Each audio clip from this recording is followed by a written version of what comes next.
నమస్కారం city news కి స్వాగతం. మోంతా తుఫాను టీమ్ స్పిరిట్ తో సమర్థవంతంగా ఎదుర్కొన్నామని ముఖ్యమంత్రి చంద్రబాబు తెలిపారు. ఉండవల్లిలో నిర్వహించిన సైక్లోన్ మోంతా ఫైటర్ల అభినందన కార్యక్రమంలో సీఎం చంద్రబాబుతో పాటు మంత్రులు అనిత, కందుల దుర్గేష్, ఎమ్మెల్యేలు, ఎంపీలు, సీఎస్ విజయానంద్, ఉన్నతాధికారులు పాల్గొన్నారు. మోంతా తుఫాను సమయంలో విశేష ప్రతిభ కనబరిచిన 137 మందికి మెమెంటోలు, సర్టిఫికెట్లను అందించి ముఖ్యమంత్రి చంద్రబాబు అభినందించారు. టెక్నాలజీని సద్వినియోగం చేసుకుని తుఫాన్ వల్ల కలిగే నష్టాన్ని తగ్గించగలిగినట్లు సీఎం చెప్పారు. అనేక ప్రాంతాల్లో డ్రోన్ల ద్వారా సాయం అందించామని, త్వరలోనే రాజధాని నుంచి గ్రామస్థాయి వరకు హెచ్చరికల వ్యవస్థను ఏర్పాటు చేయనున్నట్లు వెల్లడించారు. ఇది చాలా సంతోషం. మిమ్మల్ని నేను మిమ్మల్ని అధికార యంత్రాంగాన్ని ఒక ముఖ్యమంత్రిగా మిమ్మల్ని అప్రమత్తం చేశాను. పార్టీ అధ్యక్షుడిగా తెలుగుదేశం నాయకుల్ని, కార్యకర్తల్ని లాస్ట్ మూమెంట్ వరకు అప్రమత్తం చేశాను. ఎన్డీఏ కన్వీనర్గా ఇటు పవన్ కళ్యాణ్ గారిని ఎప్పటికప్పుడు సమన్వయం చేసుకుంటూ మేమిద్దరం అదే మరిగా జనసేన, బీజేపీతో కూడా సమన్వయం చేసుకున్నాం. ప్రధానమంత్రి గారు నాకు ఫోన్ చేసి ముందు 2 days మునిపే ఫోన్ చేశారు, 1 day మును ఫోన్ చేశారు. అన్ని జాగ్రత్తలు తీసుకున్నారంటే డెఫినెట్గా తీసుకున్నామండి, ఎక్కడ ప్రాణ నష్టం లేకుండా అన్ని ప్రయత్నాలు చేస్తామని చెప్పాను.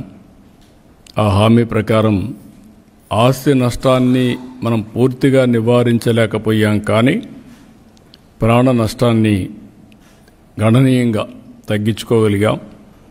భవిష్యత్తులో ఇక్కడ మిమ్మల్ని అందరినీ నేను కోరేది ఒకటే, మీ ద్వారా రాష్ట్ర ప్రజల్ని, మన ప్రభుత్వ యంత్రాంగానికి కూడా చెప్తున్నాను. ఇప్పుడు మనకు ఈ ఒక కేస్ స్టడీలో కొన్ని చిన్నటువంటి డెఫిషియన్సీస్ ఉంటాయి. ఆ డెఫిషియన్సీస్ కూడా కరెక్ట్ చేసుకుంటే రేపు రాబోయే రోజుల్లో దీనికంటే పెద్ద విపత్తు వచ్చినా సమర్థవంతంగా ఎదుర్కొనే శక్తి మనకు వస్తుంది. అలాంటి ఇన్ఫ్రాస్ట్రక్చర్ చిన్న అన్ని కరెక్ట్ చేసుకుంటాం. ప్రతి ఒక్క క్రైసిస్ ఒక ఆపర్చునిటీ. ఇందులో నుంచి మనం నేర్చుకోవాలంటే చాలా ఉంటాయి. ఇంటర్నెట్ చరిత్రలో సంచలనం సిటీ బ్రాడ్బ్యాండ్. ఇప్పుడు ఇంటింటికి ఇంటర్నెట్, సిటీ నుంచి గ్రామం వరకు అదే స్పీడ్. మీరు ఈ రోజే సిటీ బ్రాడ్బ్యాండ్ కుటుంబంలో చేరండి. 23వ డివిజన్లో జరిగిన సామూహిక పింఛన్ల పంపిణీ కార్యక్రమంలో ఎమ్మెల్యే గల్లా మాధవి పాల్గొన్నారు. ఈ సందర్భంగా ఎమ్మెల్యే గల్లా మాధవి మాట్లాడుతూ మస్తానయ్య దర్గా వెనుక సుమారు 70 కుటుంబాలు పాత బట్టలు వ్యాపారం చేసుకుంటూ జీవనం సాగిస్తున్నాయన్నారు. అయితే వారికి ప్రత్యామ్నాయం చూపించి జీవనం చేసుకునేందుకు సహాయం చేస్తామని కార్పొరేషన్ అధికారులు హామీ ఇచ్చారని గుర్తు చేశారు. కానీ సంవత్సరం గడుస్తున్నా ఇంతవరకు అధికారులు వారికి ఎటువంటి సహాయం చేయలేదని మండిపడ్డారు. కూటమి ప్రభుత్వం బడుగు బలహీన వర్గాలకు అండగా ఉంటుందని హామీ ఇచ్చారు. ఈ కార్యక్రమంలో డివిజన్ అధ్యక్షులు వర్ధన్ రావు, గంటా పెద్దబ్బాయి, మౌలిక, సంతోష్, గోపి, పృథ్వీ, నారాయణ తదితరులు పాల్గొన్నారు. ఇక్కడ ఉన్న సమస్యని దృష్టిలో పెట్టుకొని వారికి కూడా ఎటువంటి ఇబ్బంది లేకుండా, అదేవిధంగా ఇక్కడ ఉన్న విస్తీర్ణకి డెవలప్మెంట్ కార్యక్రమానికి కూడా ఎటువంటి ఆటంకం లేకుండా కూడా ఒక చర్యను తీసుకునే ప్రయత్నం మేమందరం కలిసి చేస్తాము అని చెప్పి కూడా ఈ సందర్భంగా ఇక్కడున్న స్థానికంగా ఈ ఇబ్బంది పడుతున్న వాళ్ళందరికీ కూడా చెప్పడం జరిగింది. రానున్న రోజుల్లో ఒక మీటింగ్ ఏర్పాటు చేసుకొని వారికి ఒక చక్కటి పరిష్కారాన్ని ఇచ్చే ప్రయత్నం మేమందరం చేస్తాం. కూటమి ప్రభుత్వం ఎప్పుడు కూడా బడుగు బలహీన వర్గాలకి పెన్నిదిగా, ఆశగా, అండాదండగా ఎప్పుడు కూడా నిలుస్తుంది. ఎప్పుడు కూడా కూటమి ప్రభుత్వంలో నాయకులు ప్రజల్ని ఇబ్బంది పెట్టే పనులు ఎక్కడా చేపట్టరు. కాబట్టి ప్రజలకు మేమందరం కూడా వారితో మేము ఉన్నాము అని చెప్పి హామీ ఇస్తున్నాము. బిర్సా ముండా జయంతి సందర్భంగా గుంటూరులోని గిరిజన సంక్షేమ కళాశాల ప్రాంగణంలో గిరిజన సంక్షేమ శాఖ ఆధ్వర్యంలో జాతీయ గౌరవ దివాస్ కార్యక్రమం జరిగింది. ఈ కార్యక్రమానికి ముఖ్య అతిథిగా జిల్లా కలెక్టర్ ఏ తమీం అంసారియా పాల్గొన్నారు. బిర్సా ముండా చిత్రపటానికి పూలమాలలు వేసి ఘనంగా నివాళులర్పించారు. ఈ సందర్భంగా కలెక్టర్ మాట్లాడుతూ భారత ఆదివాసీ స్వాతంత్ర పోరాటానికి జెండా పట్టిన దీశాలి బిర్సా ముండా అన్నారు. చిన్న వయసు నుంచే బ్రిటిష్ పాలకులు భూస్వాముల దోపిడీపై పోరాటాలు చేశారని చెప్పారు. మన భూములు, మన జీవనం మన చేతుల్లోనే ఉండాలి అని నిర్ణయించుకున్నారని తెలిపారు. బిర్సా ముండా ఆయుధాలను కాకుండా నమ్మకాన్ని, ఆత్మస్థైర్యాన్ని ఆయుధాలుగా చేసుకున్నారని చెప్పారు. ఈ సందర్భంగా కళాశాల ప్రాంగణంలో మొక్కలను నాటారు. ఈ కార్యక్రమంలో జిల్లా గిరిజన సంక్షేమ సాధికారిత అధికారి పి మురళీధర్ తదితరులు పాల్గొన్నారు.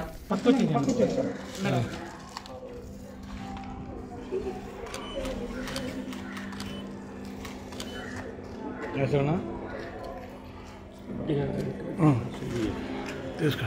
ఓకే.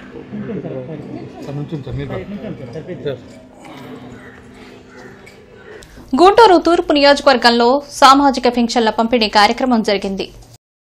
ఎమ్మెల్యే నజీర్ అహ్మద్తో పాటు కూటమి నాయకులు, అధికారులు పాల్గొని లబ్దిదారులకు పింఛన్లు అందించారు. ఇచ్చిన ప్రతి హామీని అమలు చేసిన ఘనత సీఎం చంద్రబాబుదని ఎమ్మెల్యే తెలిపారు. గత ప్రభుత్వం రాష్ట్రాన్ని అన్ని విధాలా నష్టపరిస్తే వాటిని సీఎం చంద్రబాబు సరిచేస్తూ ఉపాధి అవకాశాలను మెరుగుపరుస్తున్నారని చెప్పారు. 3,000 ఉన్నటువంటి పెన్షన్ని 4,000 చేయడంతో పాటు వారి జీవనోపాధిని అభివృద్ధి చేయాలనేటువంటి ఆలోచనతో అనేక నైపుణ్య శిక్షణ కార్యక్రమాలు, స్కిల్ డెవలప్మెంట్ ప్రోగ్రామ్స్ కూడా పెట్టడం జరిగింది. దీన్ని ప్రతి ఒక్క చేతి వృత్తిదారుడు కూడా తప్పకుండా దీని మీద దృష్టి పెట్టి తప్పకుండా తమ జీవన విధానాన్ని, జీవన శైలిని మార్చుకునేటువంటి విధంగా, అభివృద్ధి పదంలో ముందుకు నడిపించేటువంటి విధంగా కార్యక్రమాలు తీసుకోవాల్సినటువంటి అవసరం ఉంది. ఈరోజు గుంటూరు నగరంలో 13 కోట్ల రూపాయలతో ఈరోజు మొదటి తారీఖునే పెన్షన్లు ఇప్పటికే 96% ఇవ్వడం జరిగింది. మొదటి తారీఖున పెన్షన్ల పండగ. రాష్ట్రంలో ఎవరైతే వృద్ధులు, వికలాంగులు పెన్షన్ మీద ఆధారపడి ఉంటున్నటువంటి కిమ్స్ శిఖరా హాస్పిటల్స్ ఆధ్వర్యంలో వరల్డ్ స్ట్రోక్ డే సందర్భంగా అవేర్నెస్ టుగెదర్ కార్యక్రమం నిర్వహించారు. కిమ్స్ శిఖరా హాస్పిటల్ ప్రాంగణంలో ఏర్పాటు చేసిన అవేర్నెస్ టుగెదర్ కార్యక్రమంలో పక్షవాతం, బ్రెయిన్ స్ట్రోకులు రాకుండా తీసుకోవాల్సిన జాగ్రత్తలు, వస్తే వెంటనే గుర్తించి హాస్పిటల్కు ఎంతసేపట్లో తీసుకురావాలని తదితర అంశాలపై doctor Lakshmanarao, doctor Pradeep Reddy, doctor Harikumar అవగాహన కల్పించారు. గోల్డెన్ అవర్లో బ్రెయిన్ స్ట్రోక్ వచ్చిన వారిని హాస్పిటల్కి తెస్తే ట్రీట్మెంట్ ద్వారా ప్రాణాపాయం నుంచి రక్షించవచ్చని చెప్పారు. కిమ్స్ శిఖరా హాస్పిటల్లో నిపుణులైన వైద్యులతో పాటు అధునాతన వైద్యం అందుబాటులో ఉంటుందన్నారు. టైమ్ ఈజ్ బ్రెయిన్ అనే కాన్సెప్ట్, అంటే ఎవ్రీ మినిట్ కౌంట్స్. అంటే పక్షవాతం వచ్చిన వెంటనే హాస్పిటల్కి ఎందుకు రీచ్ అవ్వాలి, రీచ్ అవ్వటం వల్ల ఉన్న అడ్వాంటేజెస్ ఏంటి అనేది ఎక్స్ప్లెయిన్ చేయడానికే అవేర్నెస్ గెట్ టుగెదర్ పెట్టడం జరిగింది. దీంట్లో ఏంటంటే పక్షవాతం రాగానే ఎలా గుర్తించవచ్చు, సడన్గా మనకి మూతి వంకర పోవటం కానీ, చెయ్యి వీక్ అవటం కానీ, కాలు వీక్ అవటం కానీ, మాట తడబట్టడం కానీ, ఇలా వచ్చిన వెంటనే హాస్పిటల్కి రీచ్ అవ్వాలి. ఇది బీ ఫాస్ట్ లేదా ఫాస్ట్ అనే ట్యాగ్తో చెప్తామన్నమాట. సో ఇది అందరికీ తెలియటం వల్ల వితిన్ 4.5 hours హాస్పిటల్కి రీచ్ అయితే ఒక ఇంజెక్షన్ ఇవ్వగలరు. వితిన్ 6 hours హాస్పిటల్కి రీచ్ అయితే థ్రాంబెక్టమీ చేయగలము. ఇలాంటివి ప్రతి ఒక్కరికి తెలియాలి. ప్రతి ఊరు, ప్రతి గ్రామము, ప్రతి టౌన్, ప్రతి సిటీ రీచ్ అవ్వాలి అనే కాన్సెప్ట్తోనే ఈ ప్రోగ్రామ్ చేయడం జరిగింది. ఒకవేళ డబ్బులు లేకపోయినా, ఎందుకంటే ఆ మినిట్లో వాళ్ళు రోడ్డు మీద ఎక్కడ పడిపోయినా ఎవరో ఒకరు తీసుకొచ్చినా వాళ్ళ దగ్గర స్పాంటేనియస్గా అమౌంట్ ఉండకపోవచ్చు. బట్ అయినా సరే వాళ్ళందరినీ ఇమ్మీడియట్గా రక్షించాలి. ఏదో ఒక ఫైనాన్షియల్ పథకం ద్వారా, లేకపోతే మా ఓన్ ఫండ్స్తో ముందు వాళ్ళకి కావాల్సిన ఇంజెక్షన్స్ అవన్నీ ఇచ్చి సర్వైవ్ చేసి వాళ్ళని ఏదో విధంగా వాళ్ళ ఫ్యామిలీకి మళ్ళీ అప్పచెప్పడం, హ్యాపీగా ఉంచడం వాళ్ళ ఫ్యామిలీని అనే దాన్ని బేసిక్గా తీసుకున్నాం తప్ప వేరే ఉద్దేశంగా ఏదో. అందుకనే ఇందాక మేము ఇంత ప్రోగ్రామ్ ఆర్గనైజ్ చేసి ఆ సమాజానికి అసలు ఏం చేయాలి స్ట్రోక్ వచ్చినప్పుడు అనేటువంటి మెసేజ్ని మనం ఇందాక అందించడం జరిగింది. ప్రతి నలుగురిలో ఒకరికి జీవితకాలంలో ఒకసారి పక్షవాతం వచ్చే అవకాశం ఉంది. సో అది వస్తే ఏం చేయాలి, రాకుండా ఎట్లా ఉండాలి, స్ట్రోక్ సెంటర్ అంటే ఏంటి, రాకుండా మనం తీసుకోవాల్సిన జాగ్రత్తలు, sweet and sugars and salt తగ్గించుకొని ఉండడం, వ్యాయామం చేయడం, ఫోన్స్కి దూరంగా ఉండడం, ఏదో ఒక ఆట ఆడుకోవడం, స్ట్రెంగ్తన్ చేసుకోవడం, ఇవన్నీ స్ట్రోక్ రాకుండా తీసుకోవాల్సిన జాగ్రత్తలు. వచ్చిన తర్వాత ఇమీడియట్గా మనం ఎట్లా హాస్పిటల్ చేరాలి, ఏ హాస్పిటల్కి వెళ్ళాలి, ఇలాంటి అవగాహన కల్పించడమే వరల్డ్ స్ట్రోక్ డే యొక్క ముఖ్య ఉద్దేశం. సో విద్యార్థుల సమస్యలపై ఏఐఎస్ఎఫ్ చేపట్టిన బస్సు యాత్రకు రాష్ట్ర డీజీపీ పర్మిషన్ ఇవ్వకపోవడం దారుణమని సిపిఐ జాతీయ కార్యదర్శి కె రామకృష్ణ మండిపడ్డారు. రాష్ట్ర వ్యాప్తంగా విద్యారంగ సమస్యల పరిష్కారానికై ఏఐఎస్ఎఫ్ రాష్ట్ర సమితి తలపెట్టిన బస్సు యాత్ర గుంటూరు జిల్లాకు విచ్చేసిన సందర్భంగా విజ్ఞాన మందిరంలో బహిరంగ సభ జరిగింది. ఈ కార్యక్రమానికి సిపిఐ జాతీయ కార్యదర్శి కె రామకృష్ణ, రాష్ట్ర కార్యదర్శి వర్గ సభ్యులు జంగాల అజయ్ కుమార్, జిల్లా కార్యదర్శి కోటా మాల్యాద్రి హాజరయ్యారు. ఈ సందర్భంగా రామకృష్ణ మాట్లాడుతూ రాష్ట్రంలో ఇసుక mafia, liquor mafia, land mafia రాజ్యమేలుతున్నాయని ధ్వజమెత్తారు. గత ప్రభుత్వ పాలన కంటే కూటమి పాలన అధ్వానంగా ఉందన్నారు. ఈ కార్యక్రమంలో బందెల నాసర్జీ, యశ్వంత్, వలి, ఆకిటి అరుణ్ కుమార్, మీడ హనుమంతరావు, జంగాల చైతన్య, పానుగంటి చైతన్య తదితరులు పాల్గొన్నారు. 26 జిల్లాల్లో కూడా ఏఐఎస్ఎఫ్ నాయకత్వంలో ఇచ్చాపురం నుండి హిందూపురం వరకు వారు బస్సు యాత్ర నిర్వహిస్తూ ఉన్నారు. విద్యారంగ పరిరక్షణ కొరకు విద్యార్థి సమస్యలు ప్రభుత్వ దృష్టికి తేవడానికి వారు ఈ బస్సు యాత్ర కార్యక్రమాన్ని నిర్వహిస్తూ ఉన్నారు. దురదృష్టవశాత్తు మన రాష్ట్ర డీజీపీ గారు వారు పర్మిషన్ అడిగితే పర్మిషన్ ఇవ్వడు. ఏమంటే వాహనదారులకు ఇబ్బందులు, రోడ్ సైడ్ ఉండే వాళ్ళకి ఇబ్బందులు, ప్రజలకు ఇబ్బందులు, లా అండ్ ఆర్డర్ ప్రాబ్లం ఉందని చెప్పి ఇవాళ అబద్ధాలు చెప్పి వారికి పర్మిషన్ ఇవ్వకుండా రిజెక్ట్ చేస్తూ ఉన్నాడు. గతంలో జగన్మోహన్ రెడ్డి గవర్నమెంట్ ఉన్నప్పుడు ఎట్లయితే పోలీసు రాజ్యం నడిచిందో దానికంటే ఎక్కువ ఇవాళ చంద్రబాబు నాయుడు పరిపాలన నడుస్తూ ఉంది. బ్రాడీపేటలోని ఎస్హెచ్ఓ సమావేశ మందిరంలో జీజీహెచ్ సూపరింటెండెంట్ ఎస్ఎస్వి రమణ మధుమేహంపై కరపత్రాన్ని ఆవిష్కరించారు. Service health organization, hypertension and diabetic club, మానవతా స్వచ్ఛంద సేవా సంస్థ సంయుక్తంగా నవంబర్ నెల మధుమేహం నిరోధక మాసం సందర్భంగా ప్రచురించిన మధుమేహం కారణాలు, లక్షణాలు, నిర్ధారణ పరీక్షలు, చికిత్సా విధానాలు, నిరోధక మార్గాలు తదితర అంశాలపై నవంబర్ నెలలో ఎస్హెచ్ఓలో నిర్వహించే స్పెషలిస్టుల ఉచిత వైద్య శిబిరాలు, శాస్త్రీయ అవగాహన సభల సమాచార పాంప్లెట్ ను ఆవిష్కరించారు. కార్యక్రమానికి సర్వీస్ హెల్త్ ఆర్గనైజేషన్ అధ్యక్షులు డాక్టర్ టి సేవాకుమార్ సారథ్యం వహించారు.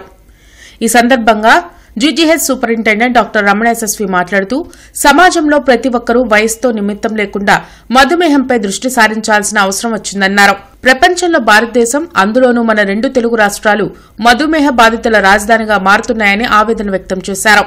మధుమేహం ఒక మల్టీ సిస్టమిక్ డిసీజ్ అని, నిర్లక్ష్యం చేస్తే శరీరంలోని అన్ని అవయవాలపై ప్రభావం చూపుతుందన్నారు. మధుమేహం కాంప్లికేషన్లు చాలా ఆరోగ్య, ఆర్థిక సమస్యలకు దారితీస్తాయన్నారు. ఈ కార్యక్రమంలో వ్యవస్థాపకులు డాక్టర్ టి సేవాకుమార్, service health organization, hypertension and diabetic club Guntur వారు పాల్గొన్నారు.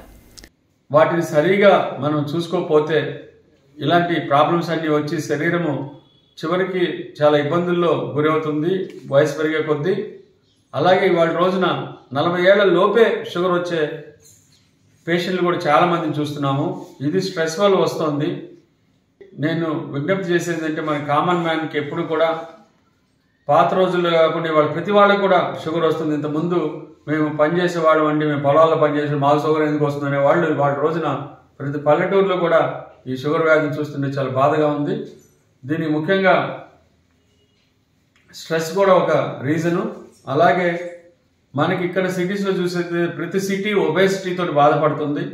ఈ ఒబేసిటీ, సెడెంటరీ లైఫ్, స్ట్రెస్ కలిపితేనే డయాబెటీస్ వస్తుంది. సో కాబట్టి మన జీవన శైలి మార్చుకోవాలి. November 14th world diabetes day సందర్భంగా ఆ నెల మొత్తం కూడా ప్రజల్లో శాస్త్రీయ చైతన్యం తీసుకొచ్చే కార్యక్రమాలు నిర్వహించడం జరుగుతుంది. ముఖ్యంగా ఈ క్యాంపుల్లో 5 ఆదివారాలు వచ్చినాయి. ఈ నవంబర్ నెలలో 5 ఆదివారాలు 5 స్పెషలిస్టులతో ఉచిత వైద్య శిబిరాలు ఉంటాయి. అలాగే వాళ్ళకి వచ్చే కాంప్లికేషన్ని తొలి దశలను గుర్తించడం, చికిత్స తేలికవుద్ది కాబట్టి ప్రజలు ఈ 5 శిబిరాలను కూడా ఉపయోగించాలని కోరుతున్నాను. అమరావతి రోడ్డులోని రామా బిల్డింగ్స్ వద్ద ఆధునిక మల్టీ స్పెషాలిటీ క్లినిక్స్ ప్రారంభించారు. రాజధాని ప్రాంతమైన గుంటూరు పట్టణం వేగంగా అభివృద్ది చెందుతోందని డాక్టర్ శిల్ప సింధూరా వెల్లడించారు. ఆధునిక వైద్య పరికరాలతో ప్రజలకు అతి తక్కువ ఖర్చుతో వైద్యం అందిస్తున్నామని చెప్పారు. ఈ అవకాశాన్ని నగర ప్రజలు ఉపయోగించుకోవాలని కోరారు. ఈ కార్యక్రమంలో జర్నలిస్ట్ ఫోరం అధ్యక్షులు కృష్ణాంజనేయులు, డాక్టర్ ప్రత్యూష్, డాక్టర్ పృథ్వీ తదితరులు పాల్గొన్నారు.